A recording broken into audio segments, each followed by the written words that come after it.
Hey guys, so in today's video you're going to see a bit of a live lesson. So Lynn is a student of mine. She's been working hard on her swing. It's really starting to kind of emulate something that I really like to see. You should learn a lot from it. Let me know in the comments and let's get stuck into it. We're hitting 7. 9. Oh, 9. Okay. Good.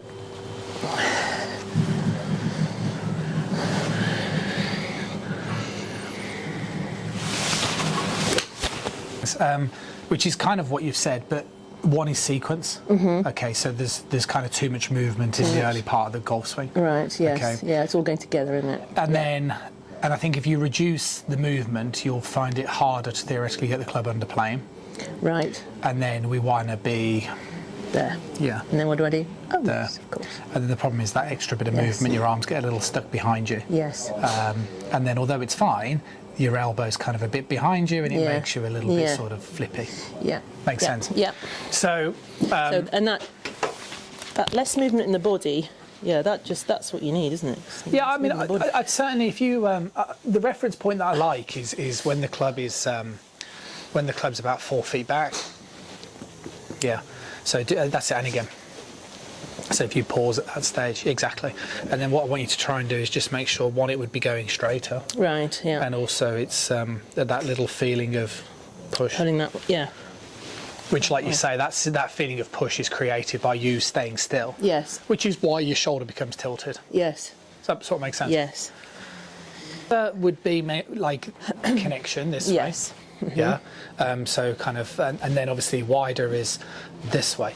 So you can be sort of close and wide. Oh, okay. That makes sense. Wide's more diagonal. Which is what causes a bit of confusion, because if my arms go close, okay, this is no good. Right, yeah. But if my arms go close, my right arm is going to fold. Yeah. But I can still push. Right. Okay. That makes sense. Yes. So it doesn't mean like it has to be not out there, so close and wide. Right. See what I mean? Yeah. The benefit for your hands to go closer is there's less arm rotation. Yes. So when a golfer goes more, well, if my arms go further away from me, the face opens. Yes. If my arms go closer, they go this way. Yes. Yay.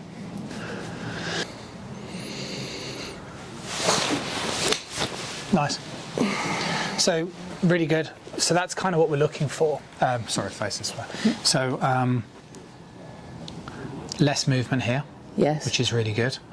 Right hand stays much more on top, and that's a really good backswing position. Right. So we don't need any more sort of rotation than this. Yeah. You know, this is a really good sort of place to be. Yeah. And then as we sort of start, we go a little bit longer. That's fine. And then as we start the downswing, I'm happy with this at the moment.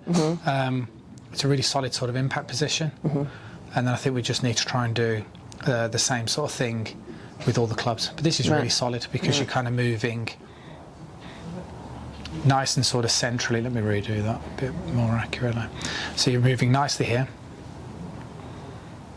good width here, and then a nice movement into your lead side in that sort of transition, and then, like I say, good impact and through. Yay? Good. Yeah. So no excuses. You should be scratch golfer by now with a swing like that. Lovely. Fine. Okay, so swap places just for a sec. So let me debrief and then we'll have a go with the longer clubs. So, okay, so all we're after is the sequencing is important. So when we move the hands and arms first, like so, you can shift a little bit of weight, but not, okay. Then what happens is it kind of creates a tilt. So if I move everything together, it makes you move flatter. If I move more this way, it produces a tilt. And then what I'm basically saying is the angle that you create between these two, I would just feel like that's it. Do you know what I mean? Yeah. You know, just feel like it's a very wide motion, because it will keep the club face much squarer. The big benefit, which we haven't quite yet fully capitalised on, but we'll see what the driver does, is the benefit to having more width in the backswing is if we're sort of here, as we start the downswing, we only have to kind of do this. Whilst if, you know, we have to do a lot to get that club back, which is why then we tend to get a little bit steep. Do you know what I mean? So the benefit here is, you know, good hip depth, and then from here we're just going to let that arm release as you turn through. Yeah, nice and short.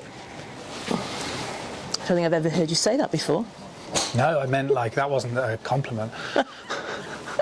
That was like, we've got to do it shorter, sorry. Is that what you were going for then? What, short? No, did you think I was complimenting the... Yes, I thought you said it was nice and short. No, it was too long. It was too long. No, I only Sorry. went to there. Going to there. Okay. That was okay. Just do that again for me, but just pause it through. Okay, cool. So what we need to be careful of is I like this, right? But then from here, what we don't want to do is kind of go like this. Oh, right. Sorry. Okay. What we want to do is Yeah. wide. Right. See, Okay. if you don't, I'm not can you conscious that turn I do your that. chest towards the target? Do you feel that? Yes. That stretch? Yes. Whilst if I bring this in, do you see how loose it goes? Okay. Yes. So if you go again, so do the backswing.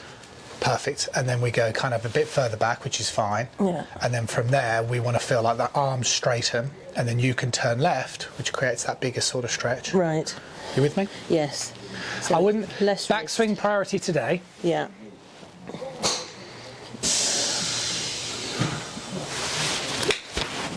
Okay, fine. And again.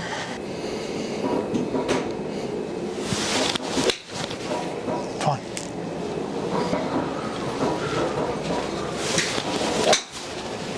Fine.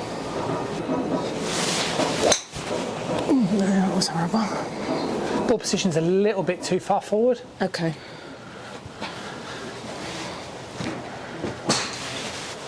Good.